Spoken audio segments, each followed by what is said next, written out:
Do you love pizza? Because I know I really love pizza. Now, doing a show on pizzas, we're getting into sticky territory here because there's always that person out there that says, my style of pizza is best. You can't beat a New York style pizza. Okay, I'm not trying to beat a New York style pizza. I'm just trying to introduce other styles of pizza. Break it up. If you eat steak, you don't eat the same kind of steak every single night or every single time. Change up your patterns a little bit. I grew up in Chicago. Chicago is a great pizza town. But when you think about Chicago, if you're not from Chicago, you think the deep dish pizzas. And yeah, we've got some great deep dish pizzas in Chicago. And it's where pan pizzas really kind of got their start. But even the deep dish pizzas, they're not all the same. You got regular deep dish pizzas. You got stuffed double crust pizzas. You have regular pan pizzas. Chicago's known for its thin, crispy pizzas cut into squares, sometimes known as a tavern style. But the style I'm going to be doing today, I'm not saying it's the best. I'm just saying it's another option. Sometimes it's known as a pizza pot pie. It's called that because it's literally baked upside down with the crust on the top and then flipped over later on at your table. Let's get started. Now, I'm not making my own dough. I've got other things that I'm going to do here from scratch. I'm not making my own dough because I'm trying to keep this simple for you. I want you to try this. So I bought a pound of dough from Aldi's. But Aldi's is not the only one that stocks a product like this. This is what the product is looking like. And this is how I prepared it because I'm going to be doing it in 3 different bowls.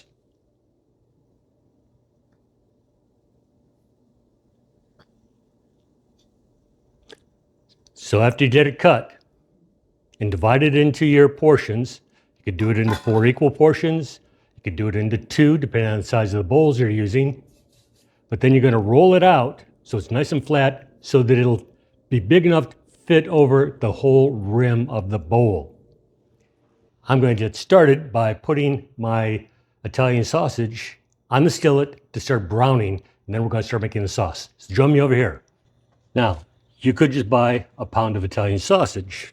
You don't even have to use sausage. You could be using pepperoni or whatever. But I'm going to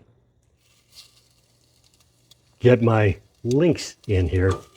You could buy it by the pound or you could buy it by the link. Basically, if you have 5 links, you've got about 1 pound of sausage.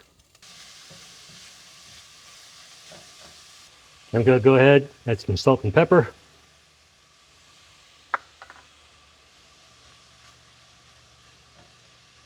Now it's looking pretty good. I'm going to go ahead and turn off my heat for just a moment while I prepare the rest of the ingredients for the sauce. Okay, I've got some whole Italian tomatoes that I'm going to be putting in here. And I'm just going to pulse them for just a few seconds here. Because I do not want a tomato puree. I want a good chunky sauce. And I think that's going to do it right there. Yes, I'm using sugar in my sauce because a little bit of sugar will cut the acid in the tomatoes.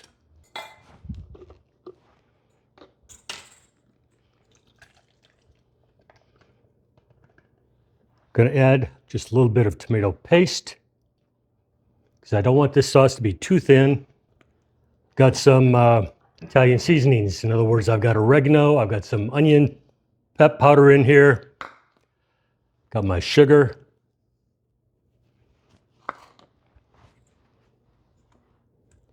Get that all blended together. This is looking terrific. Look how that is. Still nice and chunky. Get that over to the cooktop. Get our heat back up, and before I forget, I'm going to add some garlic here.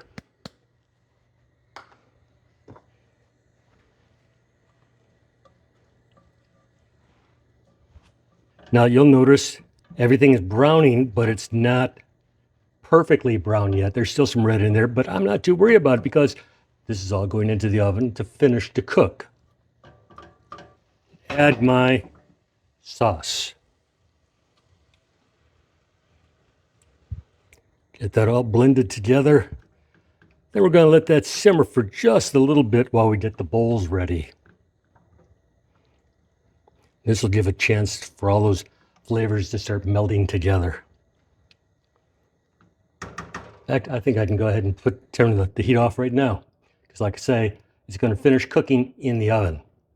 Now, speaking of the oven, make sure your oven is preheated to 350 degrees Fahrenheit.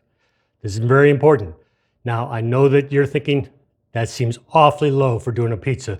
Normally, you'd be doing a pizza much higher, maybe more like 400 or 500 degrees or sometimes more. It's going to be 350 today, and there's a particular reason it has to be 350 if you're doing it the way I'm doing it today. That's because I'm using 3 different bowls. A larger size, this is by Pyrex. It's good for the oven for a very high temperature. This is a bowl I picked up at the restaurant supply. Made out of special glass. It's good up to 500 degrees Fahrenheit. But not everybody is going to have specialized bowls. I do also have some Corelle-ware cereal bowls. Now, this stuff is also pretty heat resistant. No problem with the microwave, but it should be good in an oven up to 350 degrees Fahrenheit. That's why we're doing 350 degrees Fahrenheit, so that this bowl can do it. And I'm going to see if this works out well for us, because if it does, it may just work well for you. Now, you don't want to be doing it higher, because you don't want this thing shattering in your face when you're pulling it out. You don't want to be using any cold ingredients in this going directly into the oven. So hopefully everything is going to go smoothly. Now, this recipe, the only place I know that uses it is a restaurant in Chicago called Chicago Pizza and Oven Grinder Company. It's up in the north side. Its claim to fame is it's directly across the street from where the St. Valentine's Day massacre occurred. And it's rumored that where this pizza place is, in that building, was the lookout point for the guys that committed the St. Valentine's Day massacre. So that's kind of its claim to fame. Now, get yourself some oil. I've got some avocado oil. Make sure you spray these things down really well,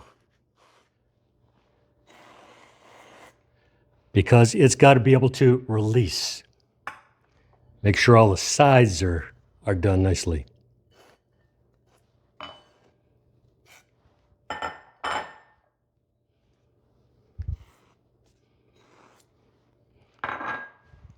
Yes, you can tell I'm a little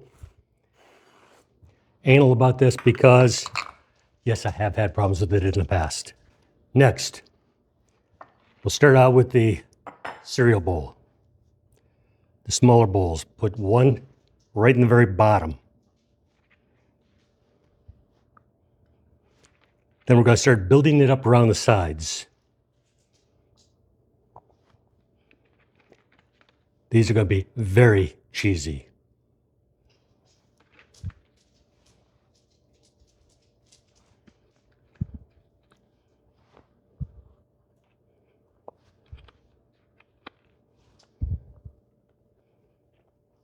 There we go. That one's done. On the smaller bowls, approximately 6 of these cheese slices per bowl.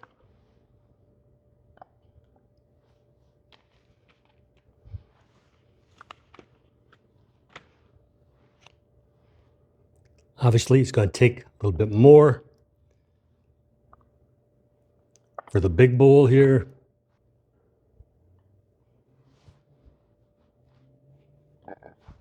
Next, I'm using whole mushrooms.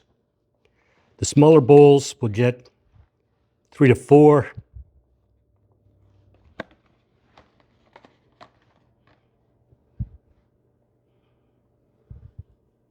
think I'll borrow one out here. That'll be okay. Now we're ready for the sauce.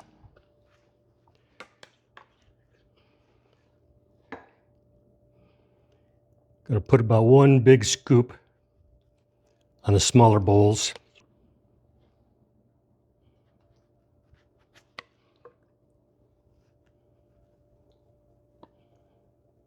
I'm gonna prep the dough because we want to be able to go on here easily and seal up, kind of pull it down over the edges.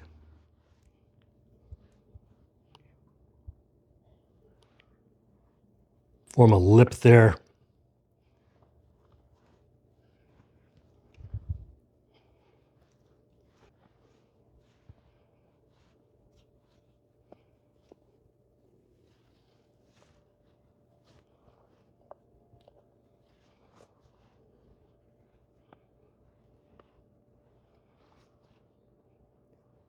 Now there's a possibility this could leak in the oven. So you're always going to want to put these on another baking dish. Something like this.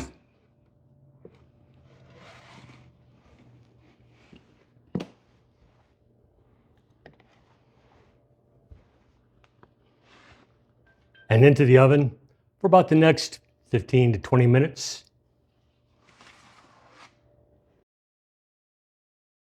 Okay, they're fresh out of the oven. I'm going to let them sit for about 5 minutes, but in the meantime, I'm going to wipe them down with some butter.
Okay, so how did it turn out?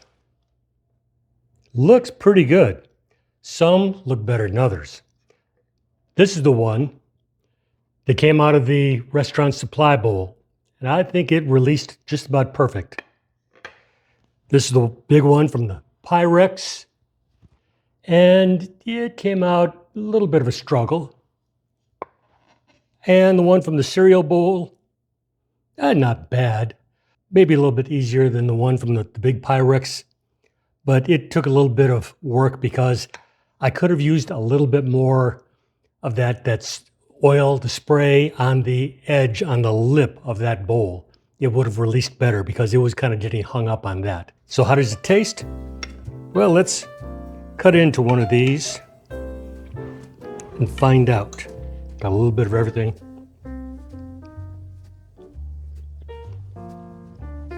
This is really legit. It's like you got it out of a pizza parlor. It's got really, really good flavor. It's a little tricky getting it out of the bowls. I would not probably do it very often. It seems to come out a whole lot better and easier at the restaurant itself. But this comes out looking really good, especially the one from that restaurant bowl. That came out looking the best. It just released right away. Maybe the bowl's got all the right angles. But the flavor, I love that sauce. You can use that sauce for other types of pizzas. Great flavor. I love the seasonings. You're picking up on all the seasonings, that sausage, the mushrooms. I think you're really gonna enjoy this, y'all. So if you're enjoying the video, hit that button down below. Give me a comment. Let me know what your favorite kind of pizza is and where you like to have it.